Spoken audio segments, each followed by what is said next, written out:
The internet today is very obsessed with this idea of making everything marketable. Every hobby should be a side hustle. Every cool idea should be a brand opportunity. And every creative project needs to be monetized and optimized for engagement, SEO, merch, whatever. But what if you have an idea that doesn't fit neatly inside of some algorithm-friendly box? Something that's too strange or too niche or too impractical to ever go viral, or to at least bet on going viral and be strategic about. Those ideas, the ones that make no sense, the ones that don't have a clear audience, that seem completely unmarketable on the surface, they're still worth making. Because somewhere along the way, we started treating creativity like a business strategy. Find your niche, know your target audience, make something that sells. And if your idea involves selling a product, then that's great advice. You're running a business. You need to learn how to optimize and engage and do those things better. But not everything you create has to be optimized. Not everything needs to be streamlined, and not everything has to fit inside of an algorithm-friendly box. Imagine if every artist or writer or musician only made something that was marketable. We probably wouldn't have weird indie films. We wouldn't have surrealist art. We wouldn't have genre-defying books that make you rethink the world.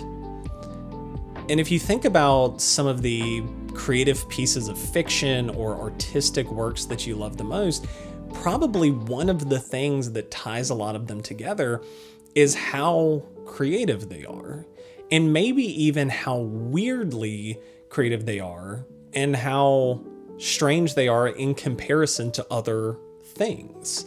Think about Alice in Wonderland, for example. I mean, would something like that exist today? In today's environment where everything has to make sense. How would you market something like that? How would you find the audience for something like that? Think about cartoons like Adventure Time. Something that on the surface kind of seemed like a surreal fever dream, but in truth was a rich, fascinating adventure story. Or Nightmare Before Christmas, which back when it first came out in the 90s, it was kind of dismissed as being too weird, but is now so culturally significant. Games like Minecraft, which looked like a pixelated mess whenever it came out, even more so today, but is one of the best-selling video games of all time and is still relevant. The things that these things have in common is that they weren't necessarily created with mass appeal in mind. They were created by passionate people who wanted to do something good and weird and interesting. And because they came from the right place, they found the right audience.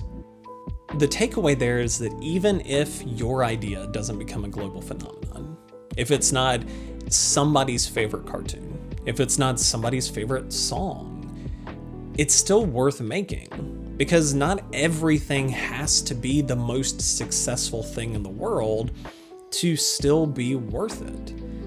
At the end of the day, just making something because you love it is more than enough.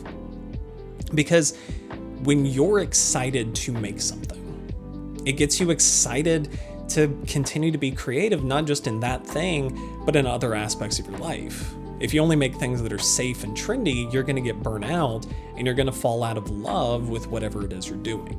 It also makes you better. Experimenting with weird ideas, things that don't fit expectations, will help you grow in ways that staying inside the lines never could. And it also attracts the right people. Maybe your idea won't appeal to everyone. Maybe it only appeals to 5 people. But those 5 people will really get it. And that's going to be so much better than just making something forgettable for the masses. So if you've been sitting on an idea that seems too strange, too niche, too unmarketable, make it anyway. Forget the algorithm for a second. Forget whether or not it'll sell. Forget the pressure to turn it into a side hustle. Make it because you want to make it. Make it because it should exist. Because at the end of the day, some things just need to exist, and that is reason enough. So go make the weird thing. And at the end of the day, the world will be better off for it.